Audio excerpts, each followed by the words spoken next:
Hey, what's going on, everybody? What's going on this great Wednesday? I hope everybody's having a really good day.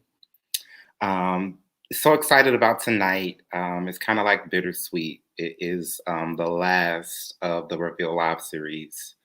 Um, Started about 2 weeks ago. This is the second week. Had the first one with Sharonda Marzette on Realizations, just basically getting into her story, finding out her daughter being diagnosed with cancer at the age of 2, just that journey and struggle, like during COVID, 'cause it was back in 2020.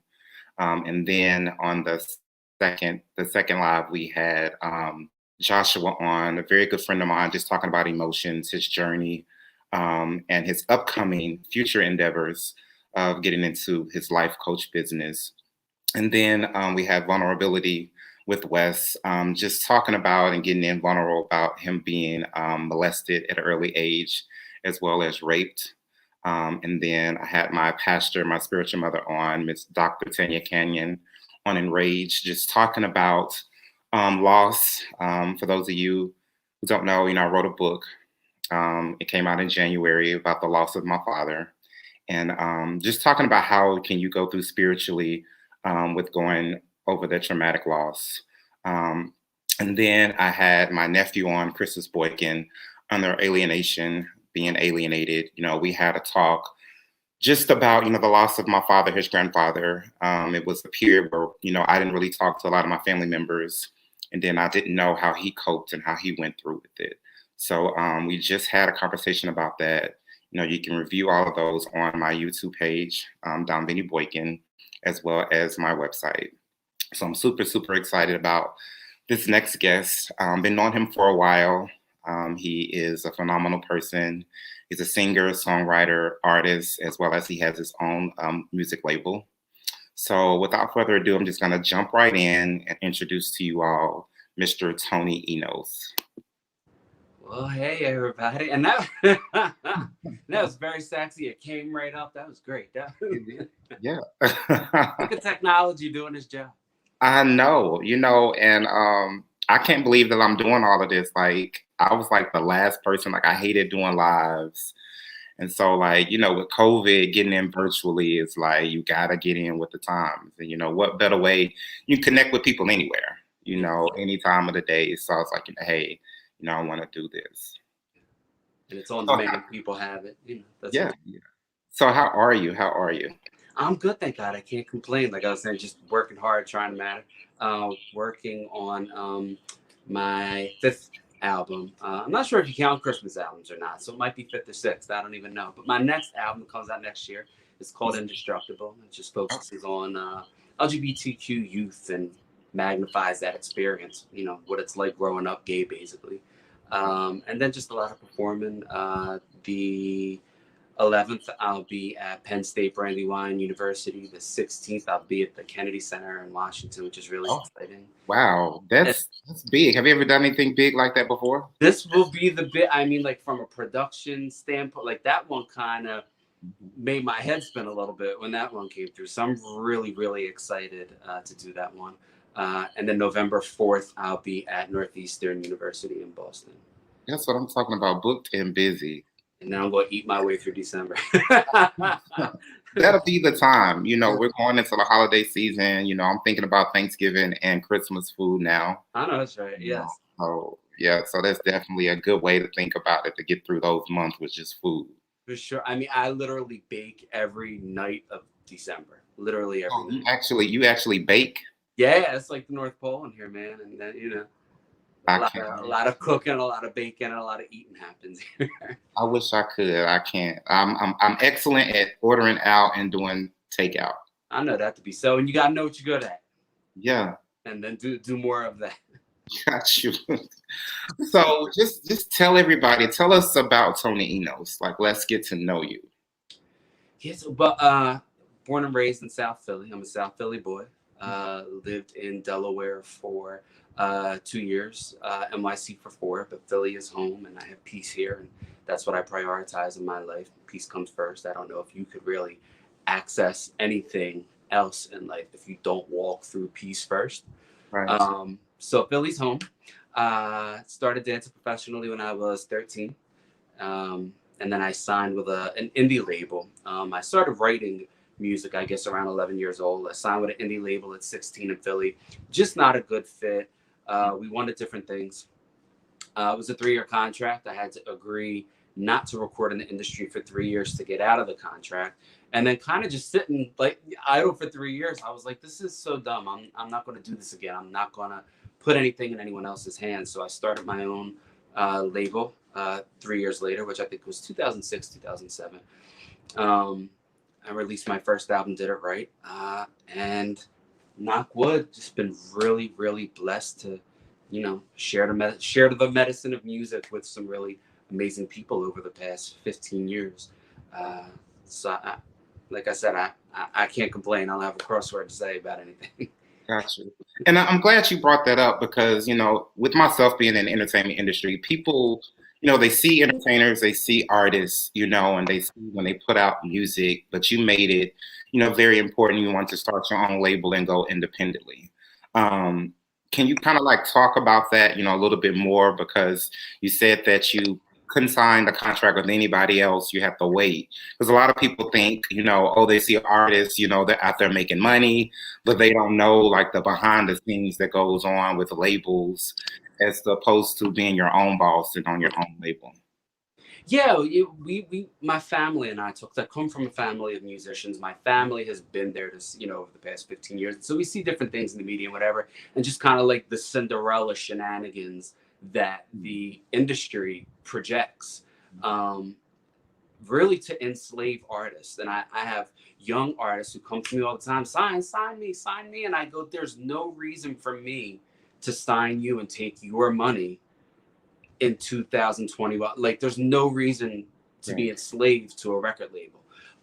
Some people like that advance money, and when you hear about those fantastic $80 million record deals, Mariah Carey got $80 million, that's advance money, and you better make every red cent back for the record label. If not, they're going to drop you, or you're going to be enslaved to them, doing their, whether you got to write it off, do backup vocals, songs for other people.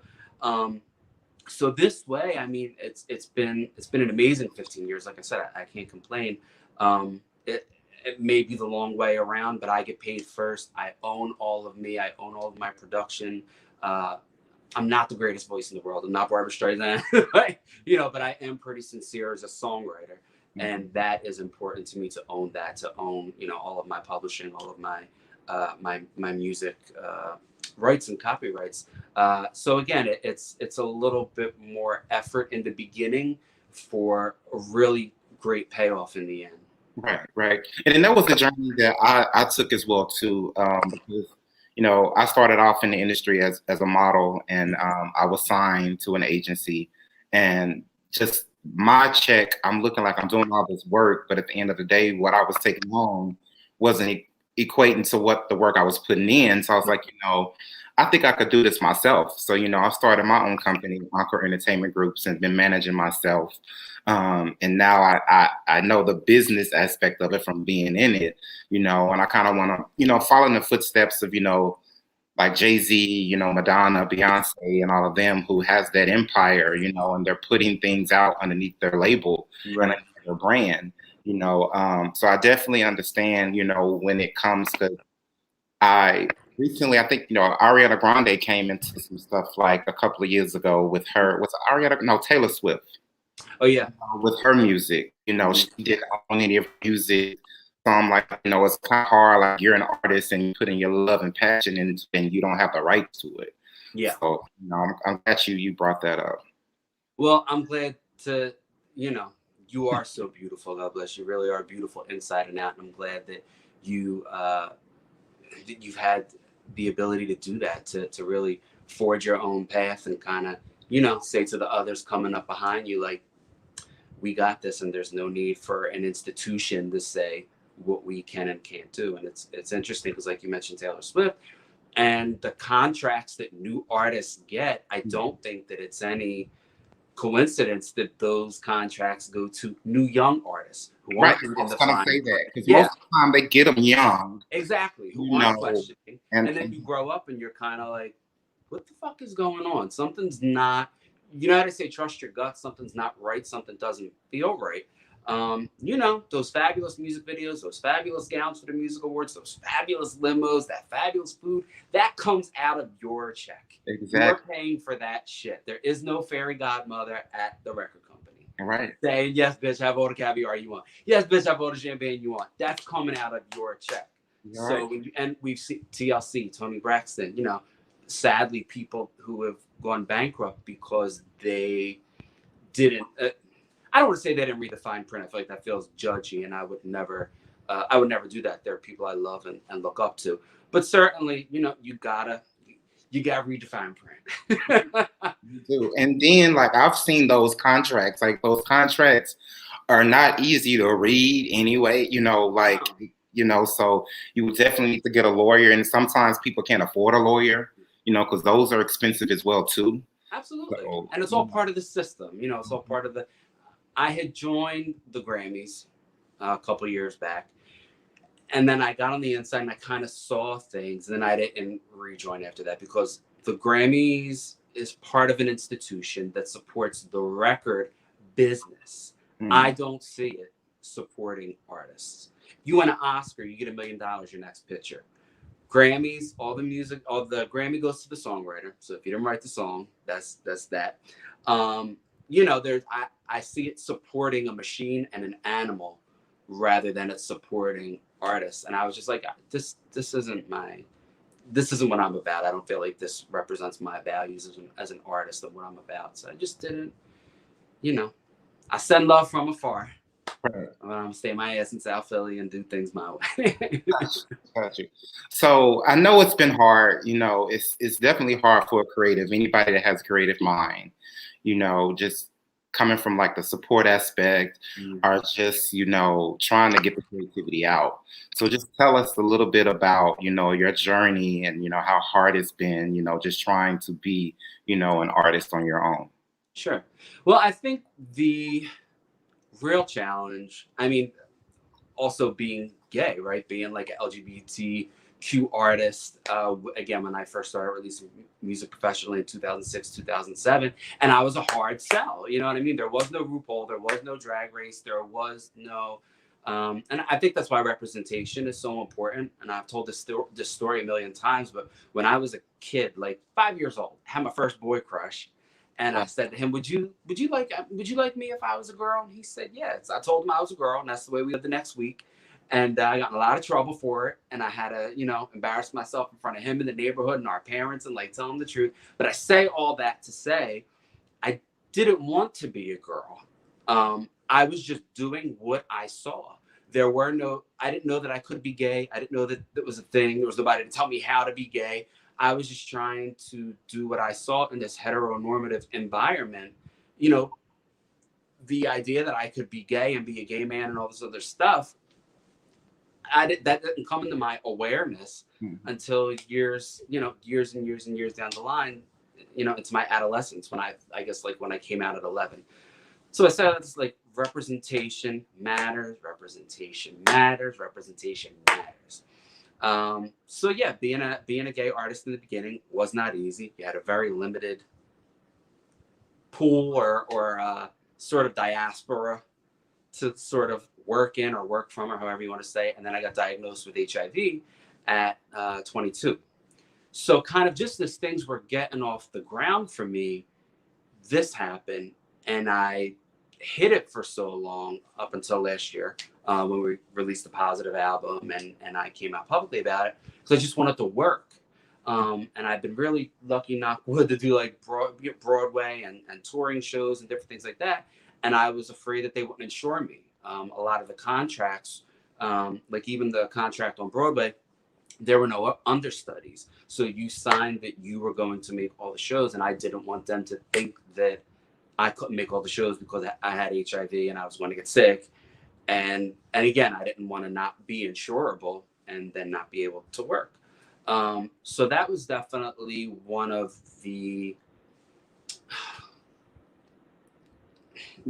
those dark kind of the monster that rears its head every now and again, and you kind of dance around it a little bit. And then finally, I just got tired of carrying it. Right.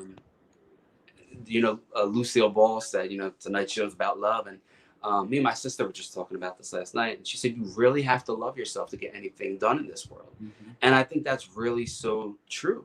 To know your worth, to know your value, and you have to place a value on it before anyone else will. So that means your talent, your time, your energy, your laboring, not just your physical labor, your emotional laboring, your mental laboring. You have to put a value on it first before anybody else will. And so again, I just decided that being an artist with HIV wasn't going to devalue me, my talent, what I had to offer, what I had managed to produce, really on nothing. I mean, a real, shoestring budget over the past 15 years. And we just decided that we wanted it to be something empowering, and the positive album sort of manifested itself. And I'd do it all over again, if I had the chance to. So take us back to that date, when you said you first got diagnosed with HIV. Like, what was going through your mind? I know you talked about the music, which would be accepted. So take us back to when you first got diagnosed. I was 22. I was in a committed relationship 2 weeks before my birthday. Oh, wow. I think I was turning 22. Yeah, that was a rough birthday, man. And I had already planned this big party, and I had invited folks. I had just gotten a new house, and I was like, I don't even want to do this, but I kind of, decide, it's my birthday anyway, so I might as well celebrate and take my mind off of it. I didn't have any symptoms, completely asymptomatic. I had been in this relationship for 2 years. I was sorting laundry one day. It's kind of like, the voice of God or your intuition. And I said, God, I haven't been tested in 2 years. I should go do that. Been tested a million times since I was 13 years old. Excuse me. And you never expect to hear those words. And he asked me if I had a support system in place. And I should have known that was like the, and I was like, yeah, sure. And he goes, because you've tested positive for HIV. And like, it was just kind of like it felt in the movies, like the room got smaller, my head started spinning. And that was at that time the single biggest my heart was broken. It broke my heart. And so it was a really rough 2 years, I think, learning, or I should say unlearning a lot. I think I had so much shit that I carried around that wasn't mine. It was a lot of internalized AIDS phobia, homophobia, a lot that I think the biggest thing I struggled with was that I felt like I disappointed everybody. And the funny thing is, nobody knew but my two best friends and my partner at the time, my ex. But I carried inside me that I had disappointed everybody. I had become a statistic. I had become this unclean thing, all this shit filled my head. So it's no wonder that I felt the way I did. So there was a lot to unlearn and a lot of healthier behaviors that needed to come in and be learned and replace that. Yeah, and then not only that, but just, the stories that you hear, just about HIV, is no longer the death sentence that it used to be. There's a lot of medication, people live normal, healthy lives, even have children, so I could kind of get where you're saying, have to unlearn all of that. Absolutely. Yeah. And now we have U equals U, undetectable equals untransmittable. Okay. I've been undetectable for 14 years. Oh, wow. So if you are HIV positive and you take your medicine every day, which is just like taking a vitamin. If you take a vitamin, you can take HIV medicine. And it suppresses the virus. You're virally suppressed. And when they do your viral load, modern science can't detect any HIV in your blood. So you're undetectable. And at that point, you're untransmittable. You can no longer transmit the virus through unprotected sex. So to say that now, in 2021, it's remarkable how far we've come, and that's really bringing on this kind of sexual freedom and sexual revolution, and it's a beautiful thing. U equals U is a wonderful thing, and I've been really lucky to be a ambassador for the U.S. U equals U campaign with Prevention Access. So it's been a blessing. Like I said, I'd do it all again if I had to. Awesome. Yeah. So with your album Positive, just break that down. So I know, like, I listened to it. It's definitely awesome. Well, thank you. It's very free, and you're open. Just talking about everything. So what was the thought process of birthing the project? Well, I wanted it to be something uplifting. I think really the catalyst for I had performed at the United States Conference on AIDS the year before. Okay. I was, I think, the first two-spirit performer to open the conference.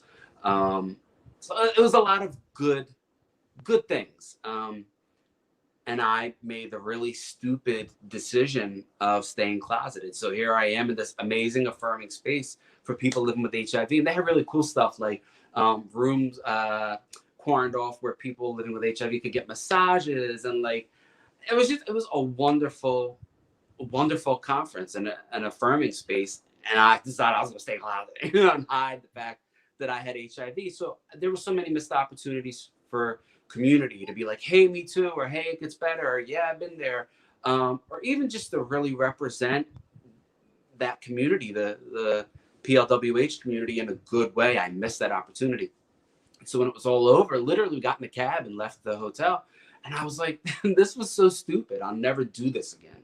I'll never keep myself closeted in an affirming space. It didn't make any sense. We started to talk about, should I do it? What would it look like? And I was like, well, I should do it with music. That's what I do. That's my ministry. That's my ceremony. It's my medicine. And then one night, walking home from the grocery store, I started writing the song Positive on my phone, on my voice recorder. And I was like, I guess there's no turning back now. So I really wanted it to chronicle that 14 years, the ups and downs, and what it was like, having your heart break. Kind of the story of the phoenix really rising from the ashes. Because that's what I got from it. Yeah. Well, I got from that. Yes, most definitely. Well, thank you for saying that. I appreciate that. But that was, I just wanted it to chronicle and be honest and be open. And again, be empowering, be good medicine, focus on the positive. Yeah. And then the good thing is you said, I'm a big believer on the power of words and then also the power of music. Mm-hmm. And then when you mix both of those together, I think music is healing. The same thing with words. I did a 30-day challenge last month just on positivity. And then one of the days was on the power of words. I'll never forget. I read The Secret a couple of years ago, the book The Secret, and just about like speaking positivity into your life. And then just like speaking affirmations. And it always goes back. I take that, with wearing white. Like if you wear all white, and you go out, the first thing you're going to say is like, I hope I don't get anything. And then when you go out, you get something on it. But then if you don't think about it, and you come out as clean as you left the house. So, that's what I took, in that positive album, like you was speaking, the powerful words for someone who may be going through, the same thing, or even through love, because like you said, it's over the past 14 years, the journey of your life. So I definitely believe, you reached your, whatever you set out for is what happened with that album Positive. Well, thank you so much for saying that. I really appreciate that. And I agree with you. All you'll ever get out of your beliefs is being right. Right. So if you, like you said, if you wear that white and you believe you are just going to be like the dirt magnet that day, that's what's going to happen. That's what's going to unfold. If you're like, no, this is staying clean and I'm coming home just as, tied and Cloroxed as I left, then that's all you'll ever get out of your belief system is being right. And so I think it's important to be careful the narrative that you tell yourself, and the mindset that you stand guard at the door of your mind, stand guard at the door of your spirit. And I think knowing who you are is important. So knowing that you are a spirit that happens to have a brain and a body. Okay. But being able to know that this life, having HIV is an experience in my awareness. Right. In spirit, that's all we really are, is awareness. In our purest form, there's an awareness. Think about your body, when you were 11, then when you were maybe 18, then when you were 21. All different bodies, but what was present that entire time? There was an awareness. And that's all we really are. And we have different experiences in our awareness, but we are not the experiences. We are the observer of the experiences. So I've been really careful even to say, like, I don't really say I am HIV positive anymore. I'm really careful what I say I am, because I am that I am. Exactly. Yeah. Yeah. And that's the crazy thing, like how I started getting into like meditation and then just positivity was the I Am experience. Like I read that book and it forever changed my life. And then the crazy thing about it is I Am has always been there with me, which is crazy because I read a book by what was his name? And it's gonna kill me because he's my favorite author. Elin Harris. Okay. Had a book called Just As I Am. So I read that growing up, you know, and Just As I Am just always stuck with me, you know. And then when I got older, you know, Just As I am Donvinnie. You know, that has been me, you know, throughout this thing. Like I am, you know, who I am. And so with going back to like the power of awareness, you know, I think it's kind of difficult now with today's society because our awareness is our technology. So, you know, how can one be truly themselves when you see on Instagram or you see on social media people posting XYZ? Is that truly who they are? Right. So, if you're not a person that is in tune with yourself, then you could get caught into whatever they're portraying on social media, you know, which can cause depression. You know, you feel like you have to compete with this person. Right. And then in essence, they're doing it to get a like, a follow, or just exposure. Right. So with you being, you know, in the industry, you know, how imperative is your social media presence and just your connectivity on social media? I think awareness is key. Mm-hmm. Mm-hmm. To be aware, for me, as I've gotten older, my main barometer or my main compass is it healthy? And so I work at being aware at when it's getting unhealthy, because, you know, I'm just like everybody, you know, it can be addictive. And you can create unhealthy habits, just the way you have healthy habits.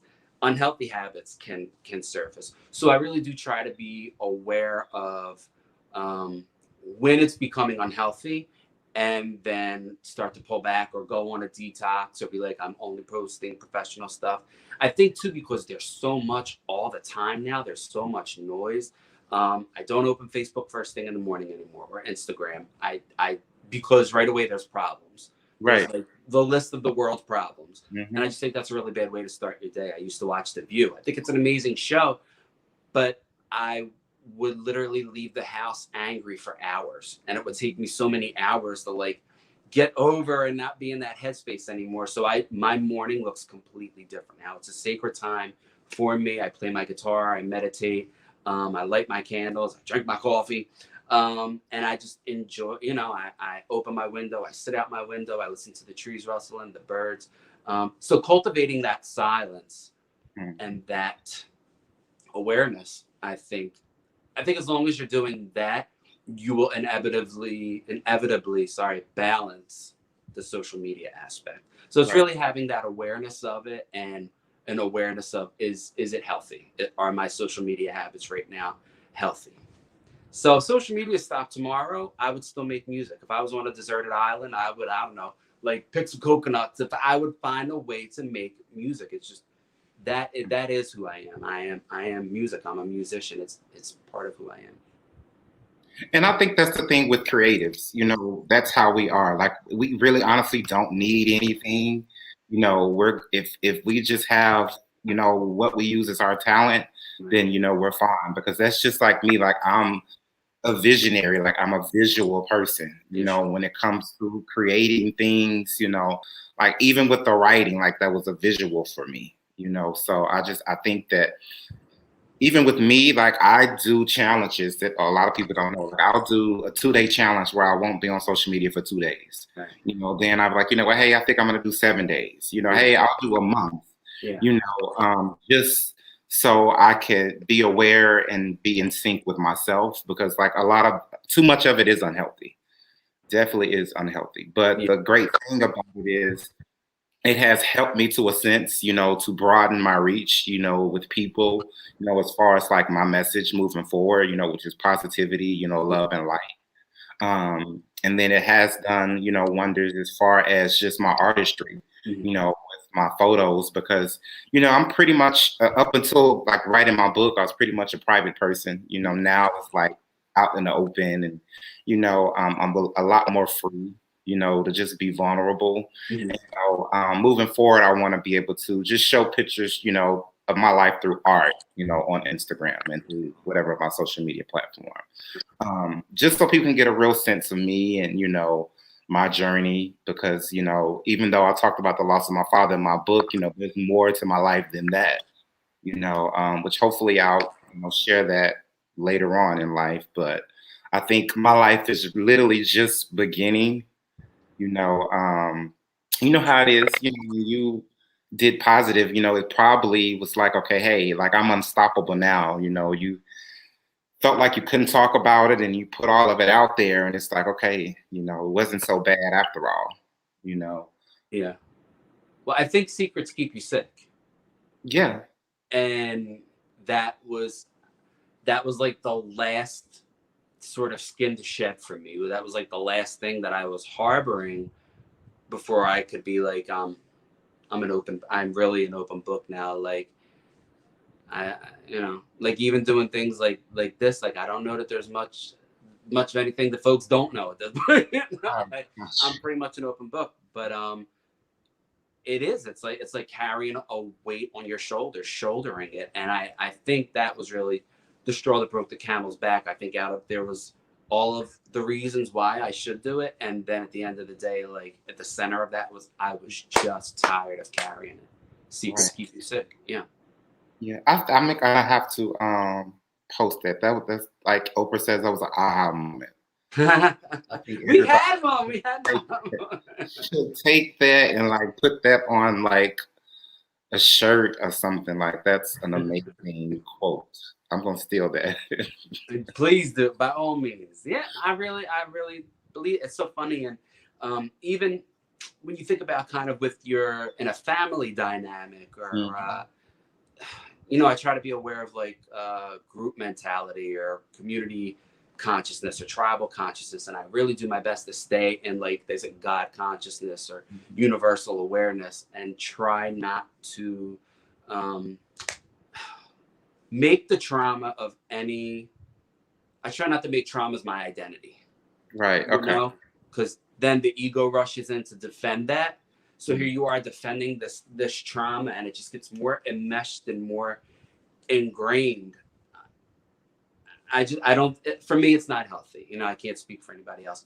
For myself, it's not healthy. So I do my best not to make the traumas my identity, and so I think that comes along with being like sometimes you're presented with secrets from a family dynamic or what have you, community dynamic. But to know that I have the power to no, I'm not carrying this. Absolutely not. It's not mine to carry, and I'm not carrying it. My spirit can't be your rehab. So if you need me to carry this for you, you know what I mean. I'm not doing it. It's Right. absolutely not. So what motivates you? Like what gets you going every day and, gets your creativity up and going? Love, love for myself, for the planet, for the people around me. We live. Honestly, I wake up every day and I can't believe I got another day here. I walk down the street to my gym. It's only a few blocks away. You gotta get me with convenience. So that's a few blocks away. And I have like my tree that I pray at every day, and this planet is so amazing. Again, I think it's so beautiful and so incredible. I feel like a kid in an amusement park every day. I can't believe I get another day here. So I just want to make good on it. I want to make Mhm. the best of it. The people that I have in my life are so wonderful. My sister, my parents, my family, people that do support what I do. Yeah, I think love. I heard Maya Angelou say, "Love is liberating," and Mm. I think that is the God's honest truth. Love is liberating, and that's how you can check against, because if you cut love in half, all you have is more love. Like Right. love is love. It can't be anything but love. So checking if there's codependency, if there's enmeshment, if there's self-esteem issues, those things aren't love. Mhm. Um, so really that love and that liberation and wanting to share that with other people. That's what, and see other people be liberated. Mhm. That really, that keeps me going. I love to see other people liberated and get it. I love to see people when they drop in and they get it. I love that. I think that's so beautiful. And it's such a beautiful moment to be alive. When you see someone else's spirit be liberated. Right. And yeah, and that was the whole purpose, for this live series. I wanted to create a safe place, where people can just talk about experiences. And then I also think that, I birthed this with love, like love and intention to help other people. And I think that if you do anything else with love, there's no other choice but to be successful or for it to reach his target audience or who it's meant for. I always remember, because I was a huge fan of Michael Jackson, and they said he would always talk to his team and say, "Hey, can you do this with love?" With love, yeah. With everything. And I just thought that was so neat, because he was a person that got it too. I think he loved himself, and I think he loved others more than he loved himself, because he was a very, very humble, passionate person, and that's why, tonight, was centered around just love. And then just even in conversation, we talked about just the awareness, like, of being in tune with yourself, loving yourself. I know some things that I do, just to love myself. I get my hair cut every Thursday. Like, I take care of myself, and like literally every week I have to do it every Thursday. But just like loving on yourself, and loving on others, like, you have family members or friends, just checking in and, telling them that you love them. And even with my meditation, like, I meditate daily, and that's just my time with myself, that I can have conversations and I can kind of see, when something's not right, something's not going wrong, and even with your body, like, you can feel when your body's not right. Absolutely. You have to put that love and energy back into you. And then creatively with you, like your music, like, I'm thinking, if you wasn't an artist, what do you think you would be? Oh, porno stuff. No, I'm just kidding. If I wasn't an artist, I would be a social worker, and I actually have 13 years of social work experience working in public health. So I would just keep doing that. I think I think I would always. Purpose is important to me. And I'm just psycho. Sometimes I think about, like, what if I am the last to die and I don't have anybody? And like, what am I going to do with my time? And I'll find ways to be purposeful. I'll find purpose. Whether I'll be volunteering or whatever, or doing something for the planet, I'll find purpose. So I would just always find purpose, somehow, some way to be of service. And I think that's our mission in life, is to serve others. I think, there's a lot of people out there that's struggling, to find their purpose, finding their niche. I've always known that mine was to serve others. And the crazy thing about it is, as a child, I always wanted to be a teacher. But my father was in education, so he was like, "Son, you don't want to do that. Like, the pay's not good." So I quickly got out of that, and then I went to school for business marketing. And I just love the whole branding, marketing, just aspect, like PR, like making someone, like, I love all of that, even to this day. And then I got into like fashion, so I love that too. So, with my fashion merchandising and marketing degree, I was like, it just went hand in hand, with the product. So, I'm like now moving into my teaching phase, with the birth of my book. But it was just funny how everything it happened for a reason. I had to go through life, kind of connect all the dots. But yeah, that's what everything in divine order. Yeah. And that's what I was getting ready to say. Lo and behold, you are teaching. Yeah. You're doing it your way. So that's pretty special. Yeah. Yeah. So what's next for you? What do you have next? I know you're doing some touring. So we're touring through November, and one or two. We have one shot, and then we booked a lot of shows. So one Christmas music video coming out the day after Thanksgiving. The Christmas song, "Chestnuts Roasting on an Open Fire." So I'm really excited about that one. It's a classic, and I wanted to do it years ago. And it was really before sort of like the industry started coming back into the hands of artists. So to license the song, I would have had to have licensed it per territory, and it was just going to cost thousands. So I was like, this isn't going to happen. And now licensing is so much more affordable. So I finally got to cover it on. I had released a Christmas record called Mr. Christmas last Christmas.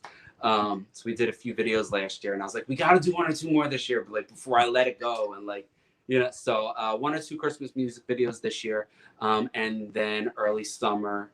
So we'll be in production for Indestructible all throughout winter, and then the summer, Indestructible, the album will come out, and all those music videos and all that carrying on. So just, I think, just making art, just creating, always creating, and always finding ways to reach people. And I think share good medicine, be a good medicine. It's so funny what you had said about how you built this series with love and the love that you put it. And so then inevitably that's what's going to grow from it, because that's what you put in it.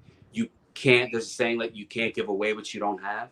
So if you want to give love away, you have to fill yourself with love, so that you have that to give away. So you filled this project with a lot of love. So inevitably that's what's going to happen. Yeah. And then, like I say every night, like I didn't think it was possible. You know, I put all of my fears, my insecurities, you know, into it, you know, because like I hate doing lives. You know, I'm more comfortable now and I like it, you know. And then just the aesthetics of it, I was like, you know, using the service and all of that, like I didn't feel comfortable. But then it's like, okay, let's just do it. Let's push the button. Let's go. You know, sometimes that's it. Yeah, you're nothing to it but to do it. Yeah. You just got to jump in. Right. When I had done, when I did the performance at the USCA, I initially kind of went into like, it's really dangerous to carry the hopes and dreams of everybody on stage. And I'm going to do this for everybody. And I'm going to, and I was just getting more anxious, you know, sort of thinking about that. And I just want to make everybody proud. And I want to make everybody happy. And I want to do good. And I was starting to feel sick. And I said to myself, your job is to get up there and have a good time. Because if you have a good time, then everybody else will have a good time. That's what your job is. Not to like be the epicenter of people's hopes and dreams and like, you know, carry a community or whatever. Your job is to get your ass on stage and have a good time. And that's it. Yeah. And what was cool was in that, they had the local chief, I forget, of the local Washington tribe. I can't remember the name of the tribe, but he was so nervous and he was standing next to me. He was giving a speech right before I went on, and he was reading over his speech, and he was shaking. I could get a paper rattle. Wow. And his wife said to me, he's so nervous. She goes, have you ever done this before? I said, yeah. I said, it'll be fun. And he looked at me like my head was on backwards, like fun. I was like, listen, your job is to get up there and have fun. Even though you're giving a speech and there may be some serious things in it, just get up there and have fun and enjoy it. I was able to. How was the energy on stage? That has to be a different feeling. Like when you're on stage with the mic, your music, and you have people there in the audience. Yeah, it's a high. Your adrenaline kicks in. You know, you're go, but it's an amazing that give and take between a live audience. There's just nothing like it. And so with all of like the Zoomerization of the last year, I would rather perform in front of 10 million people than do like a Zoom concert, because their experience of it is always in here. Yeah. I can't get past that. There's nothing that I could do, no matter how big I make it on my end or how fabulous or what. Their experience of it will always be, it stops at this box. You know, so there's nothing like doing it live, man. So I am really super excited to do the Kennedy Center show. It's an hour. Them and the Penn State show are a full hour, and it's just going to be a fucking blast. So I'm looking forward to it. Yeah. I bet. So what goes into, like, what's the preparation for like an event like that? Well, you know, I'm a clothes whore, so that's first. What I try to move through segments, especially when it's a larger scale show, anything over anything over half hour, 45 minutes. So with these hour shows, I try to have segments. The cool thing about this is that we're able to have video projection and video and sound. So there's different video packages that set up each section. And then what do you want to say? So there's like sort of the opening empowerment segment. Then there's the Philly segment, the positive segment. I think you're trying to tell a story, and you're trying to, move people through the story with you.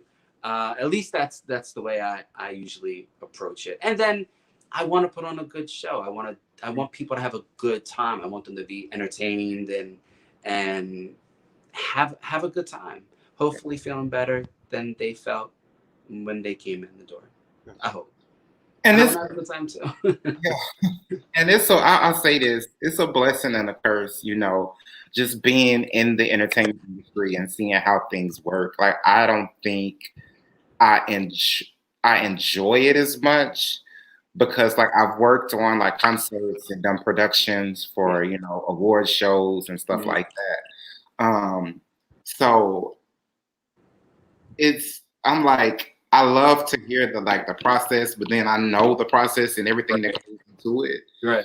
And then, from an audience perspective, like I'm looking at the lights, I'm looking at, everything. So, it's a big job that you have that a lot of people don't know that goes into like doing just like an hour or maybe even a 30-minute set. Right. Well, thank you for that. And you're a producer. So you have that, and it's a blessing and a curse. Sometimes you just want to turn it off so that you could just plug into what's happening and just enjoy it for what it is. Even, I don't remember the last time I heard a song, listened to a song and didn't hear it in pieces. I didn't hear the percussion. The string is how do you say, is to the right. They have all the strings are on the right side. Why did they put such heavy reverb on the vocals and it's all to the left? So you have that producer brain. So our experience of art is a little different, I guess. Somebody doesn't have producer brain. It's a condition. Yeah, it is. It's a condition. So it's definitely been amazing, talking to you. Likewise. The crazy thing about it is my best friend and I, we were talking earlier. She was like, how did y'all meet? And I was sitting here trying to think like all day. And I remember when we initially first met, because we talked via like online and social media. But and you can chime in if this is right. But we met it was a film festival. It was like a film festival here in Atlanta when I first met, right? Yeah. At Clark, Atlanta. Yeah. At the school. Right. So I was right. Okay. Yeah. I won't say the airline, but so I was supposed to perform and at that festival, and the airline literally lost the bag with the show in it. They lost. I remember that. And so it was like a really like nice opening event that night, and everybody was there in like their sharp shit, and I came in a Rockaware sweatsuit, like the Hood from Philly. I was so embarrassed. I remember that. Yeah. And wasn't it like gray? Was it gray? Was it gray? It was a white and gold Rockaware. So I just fly in sweats. Like I want to be comfortable. I'm trying to sleep on the plane. So I looked like I was gonna hold the event up. But then, this was years ago. Mm-hmm. Like years ago, and we just kept in probably 10 or more. Yeah. Yeah. So I just definitely, appreciate you, for agreeing to do this and just, keeping in contact, throughout all these years, because like I said, I watch everybody, see what they're doing, especially people that's doing like great things, because I know it's hard. It's hard. I'm not even gonna say sometimes. It's just hard out here being an artist, trying to get your message, your brand, and just have people believing in you, and I kind of wanted to just give you that nudge that, hey, just keep going, keep doing what you're doing.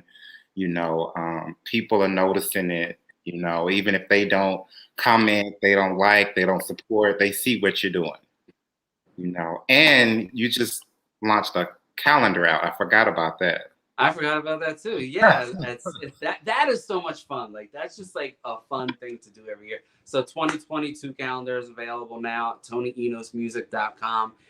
It's shot by Holly. Holly Clark is her name. She's an amazing Philly photographer. Come on, Philly. And we did the shoot for. Oh my God, I'm blacking out. I can't. There was we did it for a magazine shoot for the cover. I cannot believe that I'm literally blacking out on the name It of it. happens. It happens. Yeah, It I'm happens getting all the time. senile. But so we did the shoot for the magazine cover, and they were really amazing. The folks at the magazine and held me down and did a really cool story. But anyway, the shoot was so great. I was like, this is the calendar. Can I buy the roll? So I did. I bought like the whole roll, and that's all the photos in the calendar. She shot the calendar, so it's just like this a Deer King concept and idea. And we shot it here at FDR Park in Philly. So this is really a Philly grown calendar, a Philly made calendar. Gotcha. Shot in Philly by a Philly photographer. So yeah, I hope people enjoy it. It's fun. It's a lot of fun. That's what's up. And you said Tony Enos Music, right? TonyEnosMusic.com. That's me. Yeah. Find me on all social media platforms at Tony Enos. Real easy and simple. So Gotcha. yeah, that's all of me. I don't think I'm forgetting anything. Yeah. Nice. Like I said, it was definitely amazing. Before we go, Yeah. what is one thing you would tell somebody that's aspiring to be in the music industry or in the entertainment industry? Own as much of yourself as possible. Keep going. It's better than the alternative. The day you quit would be the day it all came together. Keep going. It's better than the alternative. All green lights. And you have to love yourself. You have to put a value on your love first. You have to put a value on your talent first. If they are an artist, do not do anything. Never sell your music or put your music up for free, because you teach people how to treat you. And the instant you do that, the instant you make it available for free, you're teaching people the value of your talent. So don't do that. Yeah, really. And that's the other thing. I think you teach people how to treat you in this industry. You gotta, Maya Angelou said, you gotta learn to walk away from the table when love is no longer being served. So do that. Don't blow the red flags. I used to be a red flag blower. I'd be like, what flag? There is no flag. Don't blow the red flags. If it doesn't feel right, trust your gut, trust your instincts, and just believe in yourself. Believe. There's a line in Positive. I believed harder when I couldn't believe. When I felt like there was just nothing left of I just believed that I was going to move through that moment. So believe even when you can't believe, and just do the next best thing. Yeah. Awesome. You are amazing, by the way. I got to thanks. So are you. Thank you. I'm just saying, like, it's one thing to like have a vision, and you know this, and when you see it come to life, it's like, wow. Yeah. I never once in a million years thought that I would be doing this. And then I had this idea a month ago, now the last night, I'm like, okay, like it's complete. It's done. Like I've done my job, done my purpose, and it's been phenomenal. Are you getting a little postpartum depression? Because I always get that at the end of a project. Like, this consumed months of my life now.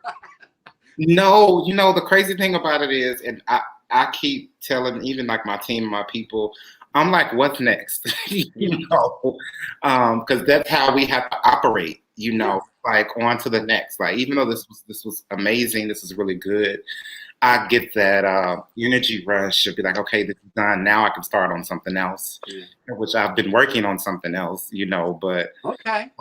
Now, let's go to the next, big thing. Like shot out of a cannon. You're like, well, what now? Where do we go? But I think too, as an artist, that's an important thing. That's also something I would tell any artist is your job as an artist is to make art, not to help other people make peace with it or provide a supplement for them to digest it, not to make them like it if they don't like it. Your job is to create art. And once you've done that, on to the next thing. Yeah. No explanations. No, you've made art. That's it. Whoever likes it, likes it. You don't need anyone's approval, Yeah. As long as you feel it's right, you That's know, right. because everybody sees art differently. You know, some people may love it, some people may hate it. You have some people that won't even understand it. Right. You know, but it's And not. all of it's okay. Yeah, it's Like all it's okay. all okay. Exactly. Yeah. And that's what makes it so great when somebody does get it. And it's also an opportunity to invite people. If they don't like what I've done, cool. Then create something that you like and Yeah. that you feel would be of service, and something else, another choice for people who want to create something. So yeah, it's all good. It's all good. I agree 1000%. I do. But thanks again. I don't want to keep you, even though I know we could keep talking. You know, For sure. it's definitely been amazing, and I see great things from you. And I just say, keep going, keep going. Likewise, the God in me sees the God in you. Oh, thank you. And Keep like, going, brother. Thank you. Thank you for what you're doing. all right. Well, you take care, be You safe, too. and I'll be talking to you soon. You got it. All right. All right. Take care. All right, guys, that was Tony Enos. Another phenomenal live. Um, that was amazing. Like I said, just having a vision and being able to birth it, and this is like the last night, I'm definitely humbled. I'm definitely appreciative of everyone that tuned in over this live series. With me. It's been a journey. We talked to a lot of powerful people, that I think will be going into a different direction. Because I think everyone that I had on were like motivational power speaking people. I see books, like I said, with Sharonda, even with Joshua and his motivational life coaching. Like he can definitely be an inspiration, to everyone, and then Wes with his vulnerability and wanting to um, just open up like a nonprofit and help people. Like I definitely see him doing that and just being able to help so many people. And then with my pastor, like she's doing phenomenal things already in the community, just growing and touching more lives, whether spiritually, or either just with her nonprofit organizations that she have. And then with my nephew, just with his story, we actually talked off the live, and he was like, that was really my first time actually talking about, granddad, after he passed away. So just, it helped him, and I think overall each session, helped me as well too, and the ending it tonight with Tony with love, he had a lot of powerful points, just talking about the power of awareness and, and just itself. And not only that, but we live in a world where we see entertainment, everybody wants to get into the industry. But with him just, having insight, you can see firsthand, like he said, he's been in it for years and he owns, every aspect of his career, and that's what we should do, as artists, like make sure, we don't sell our stuff to anyone, make sure everything is 100%, us, because that's going to give us longevity. And not only that, it'll be able for us to create, jobs for other people to be able to come into this industry as creatives. But yeah, I'm so honored and so glad that you guys were able to see this journey. Like I said, I have more things coming up. My next thing, I have my candle line that'll be launching pretty soon, Donvinnie Boykin. So I'm so super, super excited about that and sharing that with you all. It's taken me a couple of months to like get it together because I'm doing everything with love, as we talked about today. You know, you'll know anything that I do, I put my work into, it's going to be centered around love. It's going to have a positive meaning, positive message behind it. So thank you all so much for tuning in. I greatly appreciate it. I've been getting messages. People was like, hey, are you going to continue the live series? There's something I'm going to look into. I thoroughly enjoyed it. Like I said, I don't normally do lives, don't normally like coming on and talking, but maybe something that I may revisit again. But I'll just know that I definitely enjoyed my time with you all.